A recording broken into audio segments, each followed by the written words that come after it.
নমস্কার বন্ধুরা, আমি শ্রাবণী কুকিং উইথ ব্লগ চ্যানেলে আপনাদের অনেক অনেক স্বাগত। তো দেখুন, আজ আমি বানাবো একটি নতুন রেসিপি, আলু আর বেগুন দিয়ে ইলিশের ঝোল। তো দেখুন, তার জন্য আমি নিয়ে নিয়েছি 4 পিস ইলিশ মাছ। তো আমি ইলিশ মাছটা ভালো করে ধুয়ে নুন হলুদ মাখিয়ে রেখে দিয়েছি। তো চলুন, মাছ ছাড়াও আমার আর কি উপকরণ লাগছে দেখে নেওয়া যাক। তো দেখুন, এখানে আমি দুটো মাঝারি সাইজের বেগুন ভালোভাবে কেটে নিয়েছি, আর নিয়েছি একটা আলু, সেগুলোকেও আমি কেটে নিয়েছি, আর নিয়েছি একটা টমেটো কুচি করে নিয়েছি, আর কাঁচা লঙ্কা ফালি করে নিয়েছি। তো দেখুন, এখানে আমার মশলার জন্য কি লাগছে। এখানে আমি নিয়ে নিয়েছি 1/2 টেবিল স্পুন কালো জিরে, 1/2 টেবিল স্পুন জিরের গুঁড়ো, 1/2 টেবিল স্পুন হলুদের গুঁড়ো, 1/2 টেবিল স্পুন কাশ্মীরি লঙ্কার গুঁড়ো, আর নিয়ে নিয়েছি পরিমাণ মতো লবণ, আর নিয়েছি সরষের তেল। আমি সরষের তেল দিয়েই পুরো রেসিপিটি আমি তৈরি করব। তো চলুন দেখে নেওয়া যাক আমি কিভাবে ইলিশের ঝোল রান্না করছি। তো দেখুন, প্রথমে নিয়ে নিয়েছি একটা কড়াই, আমি ওভেনের মধ্যে বসিয়ে দিয়েছি। তো দেখুন, কড়াই আমার খুব ভালোভাবে গরম হয়ে গিয়েছে। এরপর আমি দিয়ে দেব কড়াইয়ের মধ্যে পরিমাণ মতো সরষের তেল।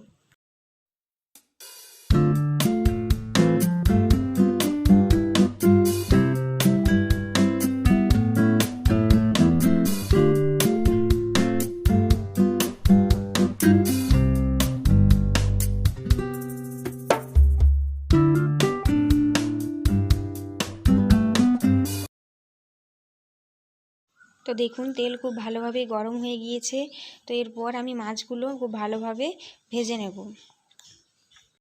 তো দেখুন বন্ধুরা, আমার মাছগুলো খুব ভালোভাবে ভাজা হয়ে গিয়েছে। তো আমি এগুলো একটা পাত্রের মধ্যে তুলে নেব। তো দেখুন, থেকে যাওয়া বাকি তেলের মধ্যে আমি আর তেল দেব না, ওই তেলের মধ্যেই আমি দিয়ে দেব কালো জিরে আর কাঁচা লঙ্কা ফোড়ন। তো একটু ভালোভাবে ভেজে নেব। তো খুব ভালোভাবে নাড়াচাড়া করে নেব, এবং তারপর আমি বেগুন আর আলুটা দিয়ে দেব কড়াইয়ের মধ্যে।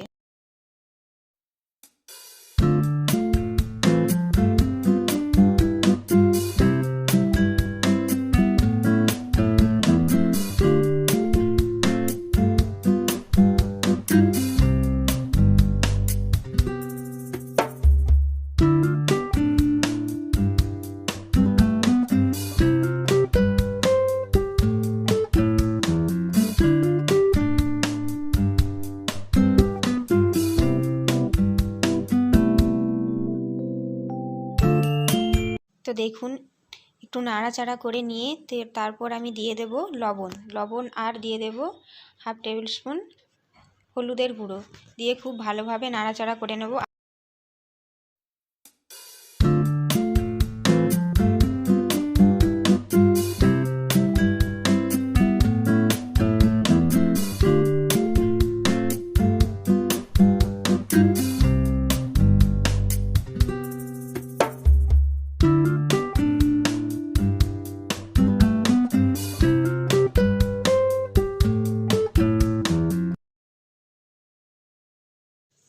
তো দেখুন, এরপর আমি দিয়ে দেবো সামান্য পরিমাণে কাশ্মীরি লঙ্কার গুঁড়ো, আর দিয়ে দেব টমেটো কুচি, আর দিয়ে দেব 1/2 টেবিল স্পুন জিরের গুঁড়ো দিয়ে খুব ভালোভাবে নাড়াচাড়া করে নেব, আর তারপর আমি একটি ঢাকা দিয়ে রেখে দেবো।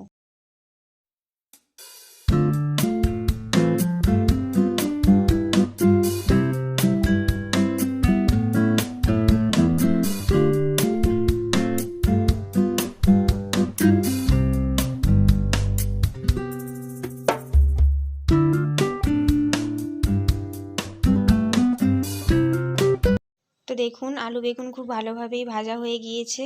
তো এরপর আমি দিয়ে দেবো পরিমাণ মতো জল। তো জল দিয়ে খুব ভালোভাবে নাড়াচাড়া করে নেব কিছুক্ষণের জন্য।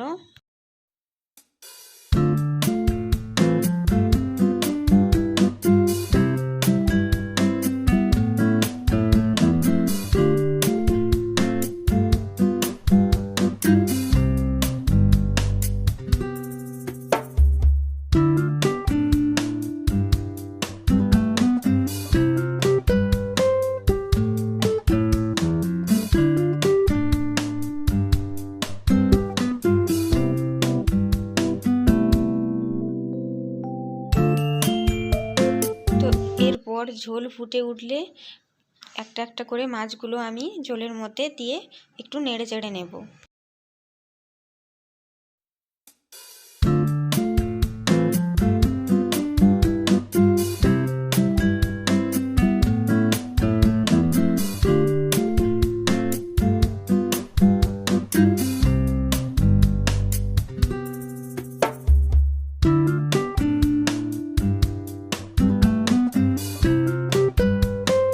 তো দেখুন বন্ধুরা, আমার আলু বেগুন দিয়ে ইলিশের ঝোল পুরো কমপ্লিট হয়ে গেছে। তো এরপর আমি দেখুন একটি পাত্রের মধ্যে ঢেলে নিয়েছি। তো বন্ধুরা, আমার এই আলু বেগুন দিয়ে ইলিশের ঝোল আপনাদের কেমন লেগেছে তা অবশ্যই আপনারা কমেন্ট করে আমাকে জানান। আর এই রেসিপিটি যদি আপনাদের ভালো লেগে থাকে তাহলে অবশ্যই আপনারা আমার এই চ্যানেলটিকে আরও নানান রেসিপি পাওয়ার জন্য সাবস্ক্রাইব করে রাখবেন। আর পাশে থাকা বেল আইকনটি অবশ্যই প্রেস করতে ভুলবেন না যেন। অনেক অনেক ধন্যবাদ আমার এই ভিডিওটি দেখার জন্য।